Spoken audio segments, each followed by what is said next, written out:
Hey friends, so this month's video we're going to check out a house over in Great Bridge section of Chesapeake.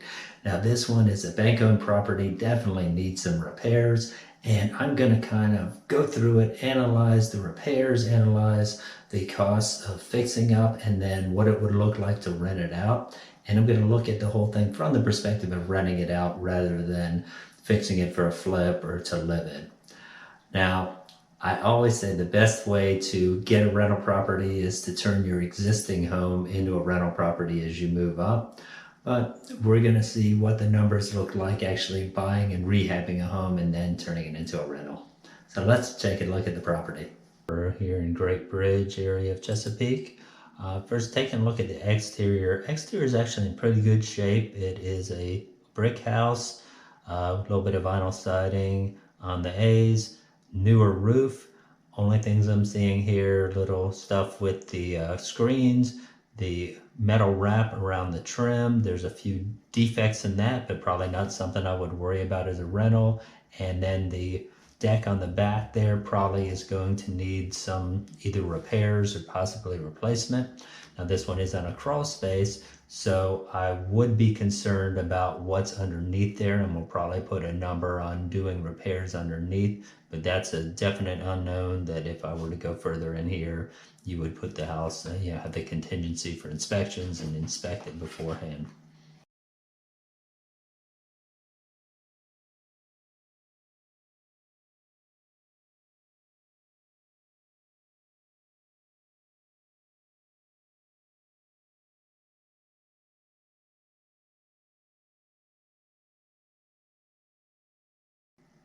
Now taking a look at the inside of the house, first thing we do is we play the what's that smell game, which is always fun. In here I determined it was probably a combination of pets, most likely dogs, and then a little bit of kind of fungal growth, and you'll see in the vents here that there's kind of some growth coming out of them, which is an area for concern.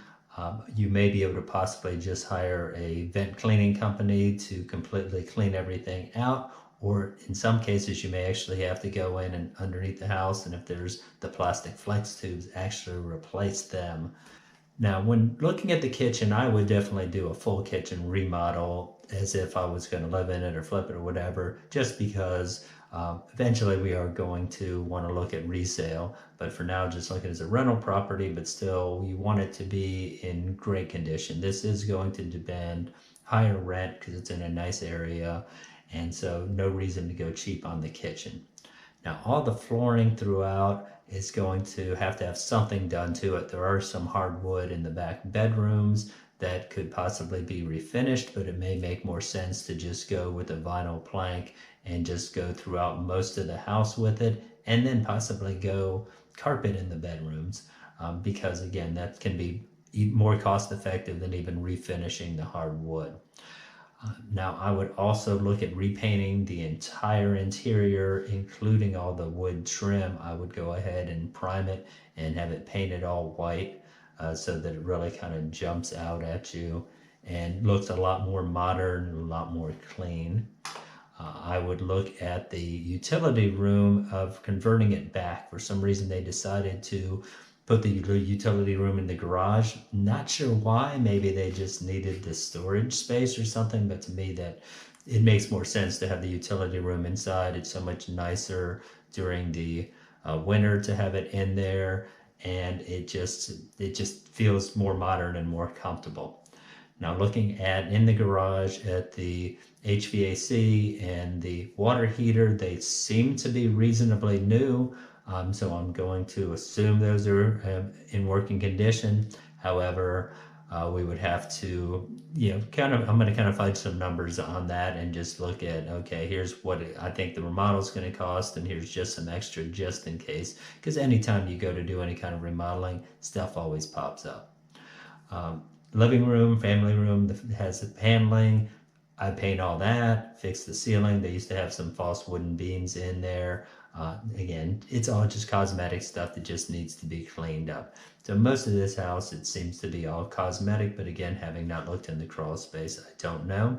Now, one place I would save a bit of money is in the bathrooms. If I were going to flip it, living there, I might do a full bathroom remodel and make it look modern. The current bathrooms are just a little dated in the color schemes in there. I would probably leave the tub and the tile and just look at replacing the toilets in there. So, and possibly the flooring, but most likely just leave the tile floors as well and just save a few bucks there.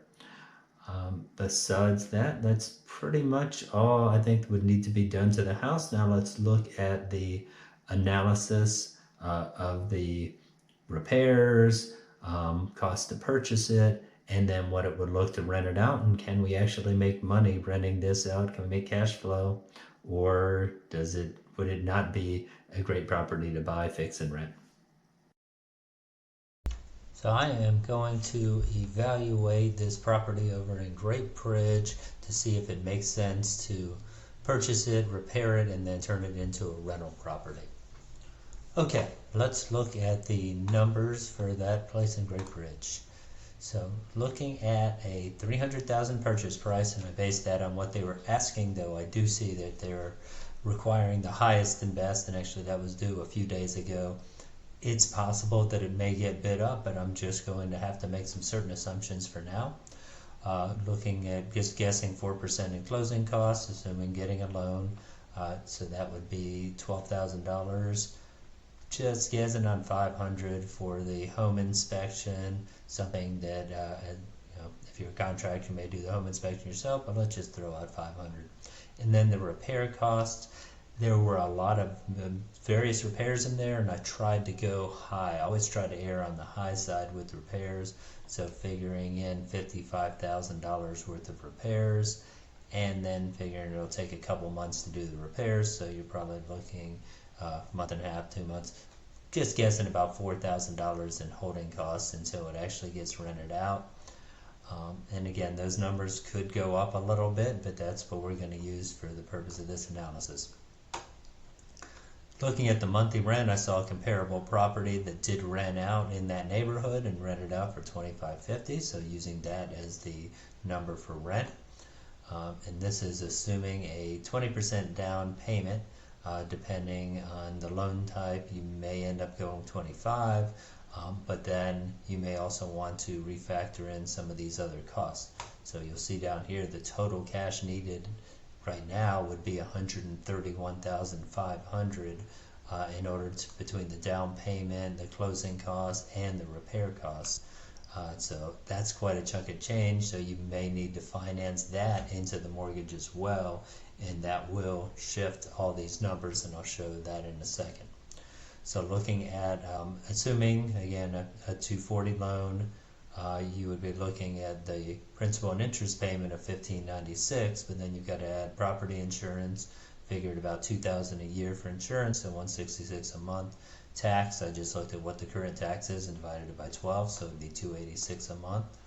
Guessing on 5% per month added for repairs and maintenance and 5% for vacancies, which brings us down here to total monthly income is going to be $2250. Total monthly expenses $2186 or $2169.85. So cash flow of $250,265. Which any positive cash flow is a good thing. However, what that's not factoring is that $131,000 that you put into the property. So assuming you have that money, is that the best investment of your money? It may be and it may not be. The other thing I look at with rental properties is they're going to appreciate over time. They are going to slowly get paid off. So sometimes, especially in the current market, even if you are at a break even, it may make sense. But let's look if you put that money back into the property. So all-in cost $371.5. So let's say we could then refinance and put all that back into a loan. Some of these other numbers are not going to make sense, so I'm not going to look at this or that, but we're going to look at then what that brings our mortgage to. So that means your monthly loan payment to $1,977.28. Then we add back this, add back the repairs and maintenance and vacancies. So that's something you always have to figure in. There's going to be repairs, and better to allocate some of the monthly rental to repairs rather than just assuming that everything's going to be perfect all the time.